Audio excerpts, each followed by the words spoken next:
Praise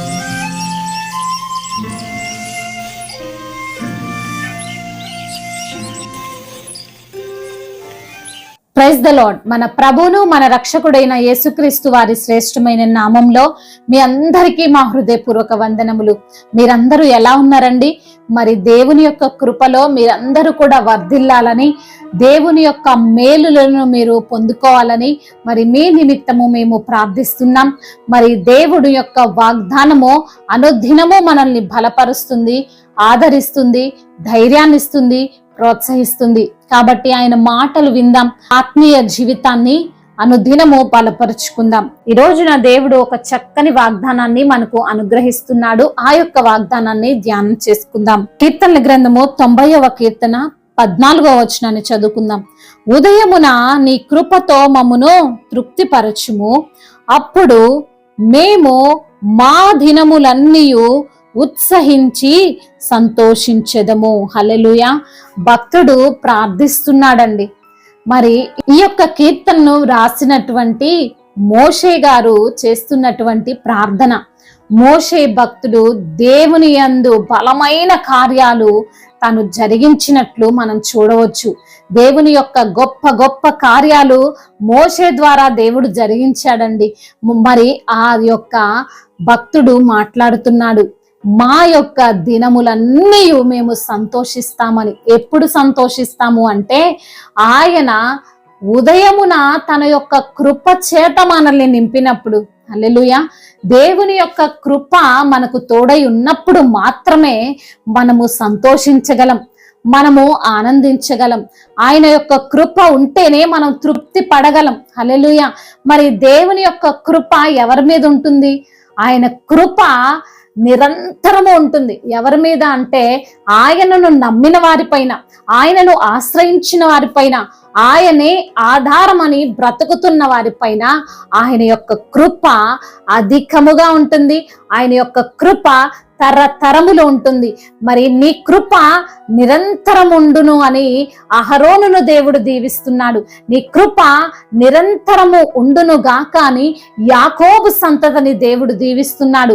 అంత మాత్రమే కాదు, ఇజ్రాయేలు ప్రజలను మరి దేవుడు దీవిస్తున్నాడు. నీ కృప నిరంతరం ఉండును గాక అని చెప్పి ఆయా వంశముల వారిని దేవుడు ఏర్పాటు చేసుకున్నటువంటి బిడ్డలను దేవుడు దీవిస్తున్నట్లుగా మనం చూడవచ్చు. ప్రతి ఒక్కరి పైన దేవుని కృప ఉందండి. ప్రతి ఒక్కరికి దేవుని యొక్క కృప తోడుగా ఉంది.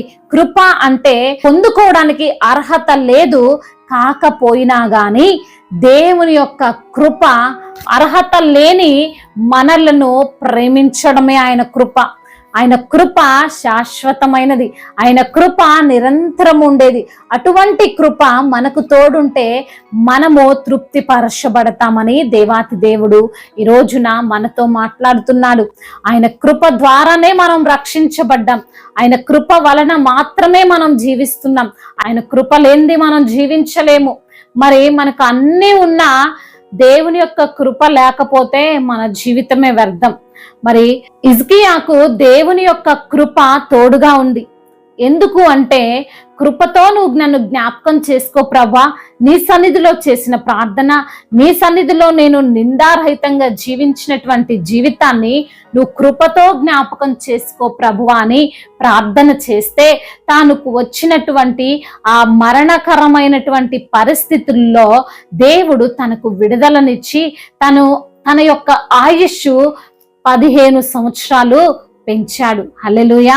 నీవు కూడా దేవుని యొక్క కృపను బట్టి సంతోషించాలంటే, దేవుని కృపను బట్టి నువ్వు ఆనందించాలంటే నీవు దేవుని యొక్క కటాక్షాన్ని పొందుకొని ఉండాలి. మరి ఏమంటున్నాడంటే, నీ కృపతో మమ్మల్ని తృప్తిపరచుతండి. ఉదయమున నీ కృప మాకు తోడుగా ఉంచు, మా దినములన్నిట మేము సంతోషిస్తామని మరి భక్తుడు దేవునికి ప్రార్థన చేస్తున్నాడు. మనం కూడా దేవునికి ప్రార్థించాలి. నీ కృప ఉంటే చాలయ్యా, నీ కృప లేనిదేమేమో బ్రతకలేం, నీ కృప లేనిదేమేమో జీవించలేం. నీ యొక్క కృప చేతనే మమ్మల్ని బ్రతికించు తండ్రి అని మనం కూడా అనుదినము ప్రార్థించే వారముగా ఉండాలి. కృప ఉంటేనే తప్ప మనము ధైర్యంగా దేవుని ముందుకు వెళ్ళలేమండి.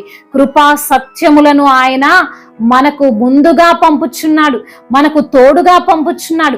మనం ఏ పని చేసినా అందులో విజయం రావాలి అంటే దేవుని యొక్క కృప మాత్రమే మనకు తోడై ఉండాలి. హల్లెలూయా.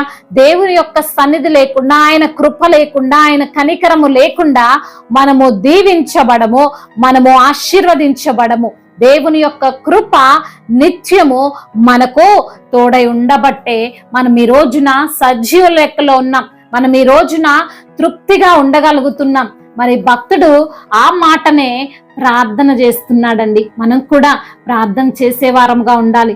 మనకున్నటువంటి పనులన్నిటినీ ప్రక్కన పెట్టి దేవుని సన్నిధిలో కూర్చొని, అయ్యా నీ కృప నాకు తోడుగా ఉంచు, నీ సన్నిధి నాకు తోడుగా ఉంచు, అయ్యా మా దినములన్నీ మేము సంతోషించినట్లుగా నీ కృపను మాకు అయ్యా దయచేయని చెప్పి ప్రార్థన చేసేవారుగా ఉండాలి. ఈ రోజున దేవుడిచ్చిన వాగ్దానము ఆయన కృప మీకు తోడుగా ఉంటుంది అని. హల్లెలూయా. మరి దేవుడిచ్చిన వాగ్దానాన్ని బట్టి ప్రార్థన చేసుకుందాం. ప్రార్థన. సర్వశక్తిమంతుడు అయిన దేవ, సకల ఆశీర్వాదములకు కారణభూతుడా, ప్రేమగల తండ్రి, కృపగలిగిన దేవ, దయాళుడా, దీర్ఘశాంతుడా, మీకు స్తోత్రములు తండ్రి. అయా ఆశ్చర్య కార్యాలు, అద్భుత కార్యాలు, మహత్ కార్యాలు చేయగల దేవుడవు అయా, నీ యొక్క కృప చేత మమ్మల్ని జ్ఞాపకం చేసుకొని మాకున్నటువంటి ప్రతి ఒక్క పరిస్థితిలో నుండి మమ్మల్ని విడిపిస్తారని, అయా మమ్మల్ని తండ్రి రక్షిస్తారని వాగ్దానం చేశారు ప్రభా. అందును బట్టి మీకు స్తోత్రాలు.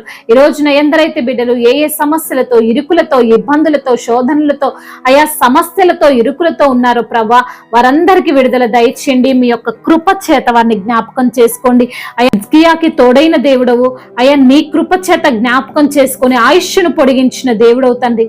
అయా నీ బిడ్డలైన మమ్మల్ని కూడా తండ్రి అయా నీ కృప చేత జ్ఞాపకం చేసుకోండి ప్రభా.